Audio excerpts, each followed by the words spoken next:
हरे कृष्णा। जय श्री हरि।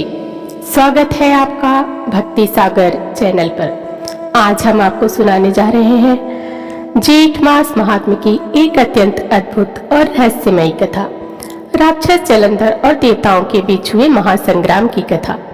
यह कहानी केवल युद्ध की नहीं बल्कि भक्ति, शक्ति और नीति की भी है।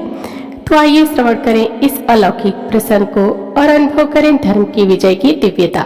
श्री नारद जी बोले, जिन दैत्यों को पहले देवताओं ने पराजित कर दिया था वे पाताल में रहते थे। वे सब राजा जलंधर का आश्रय पाकर पृथ्वी पर निर्भय होकर विचरने लगे। किसी समय राहु का कटा हुआ सिर देखकर जलंधर ने गुरु शुक्राचार्य से उसके सिर काटने का कारण पूछा।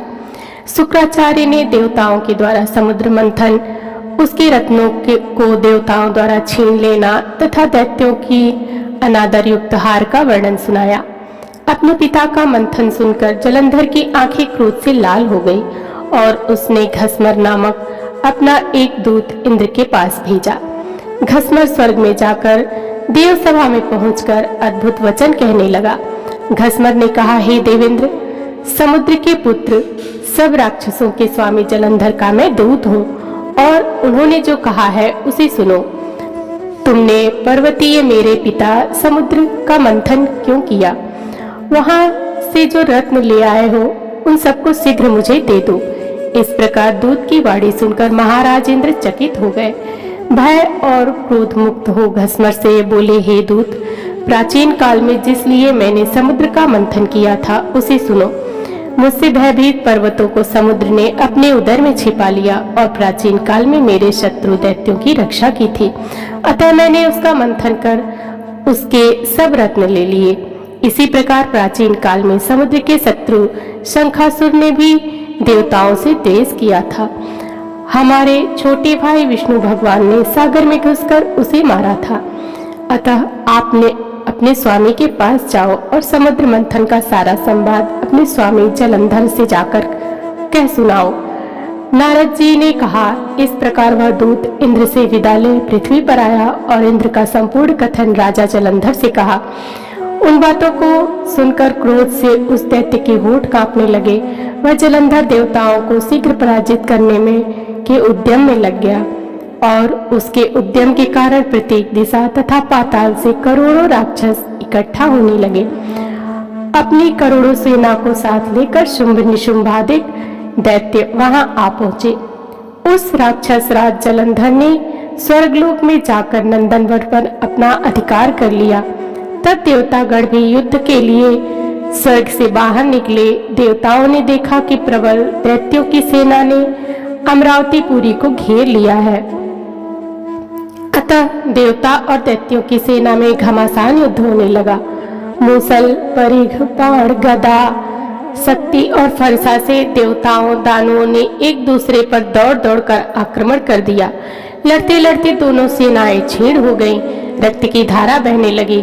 चोट खाकर गिरे हुए, घायल होकर गिरने वाले, रक्त से सने हुए हाथी, घोड़े, रथ तथा पैदलों से वह संग्राम भूमि संध्या के मेघों के समान लाल हो गई। उस युद्ध में मरे हुए राक्षसों को शुक्राचार्य जी जिलाने लगे। मृत संजीवनी विद्या से अभिमंत्रित किए जल की बूंदों के द्वारा युद्ध में मरे हुए राक्षसों को शुक्राचार्य जी जिलाने लगे।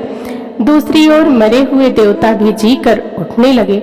मरे हुए देवताओं को पुनः जीवित देखकर क्रोधित हो जलंधर ने शुक्राचार्य से कहा, अभी मैंने जिन देवताओं को संग्राम में मारा है वे फिर कैसे जीवित हो गए?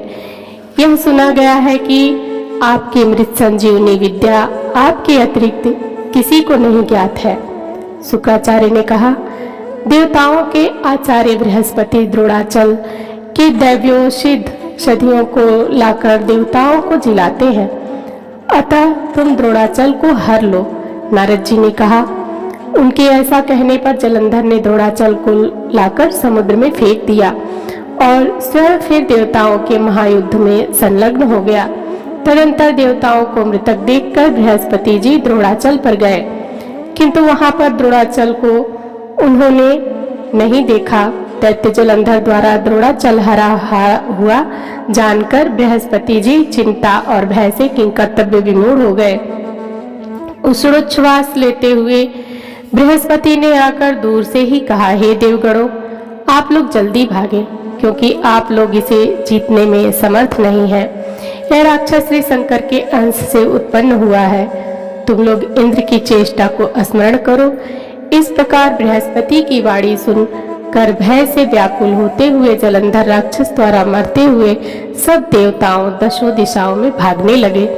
देवताओं को भागता हुआ देखकर समुद्रपुत्र जलंधर तब शंख, भेरी तथा शब्द करता हुआ अमरावती नगरी पहुंचा। राक्षसों को इंद्रपुरी में अधिष्ठित देखकर राक्षसों से सताए हुए देवता कैलाश पर्वत की गुफा में जाकर रहने लगे। इसके पश्चात जलंधर इंद्र आदि के समस्त अधिकारों पर शुंभ आदि राक्षसों को अलग अलग अधिष्ठित कर स्वयं कैलाश पर्वत की गुफाओं में गया। यह कथा पद्म पुराण के ज्येष्ठ मास महात्म्य के अध्याय 11 से ली गई है। इसमें राक्षस राज जलंधर की शक्ति, उसका समुद्र मंथन पर क्रोध और देवताओं से घोर युद्ध का वर्णन किया गया है। तो यह थी कथा राक्षस राज जलंधर की, जिसने अपने शक्ति के बल पर देवताओं को भी पराजित कर दिया था। परंतु यह भी सत्य है कि अधर्म का अंत निश्चित होता है। आगे की कड़ी में जानेंगे इस राक्षस का अंत और धर्म की पुनः स्थापना कैसे हुई। यदि आपको यह कथा भावपूर्ण लगी हो तो कृपया चैनल को लाइक, सब्सक्राइब और शेयर करें और भक्ति सागर के साथ जुड़े रहें। अगली कथा तक जय श्री हरि।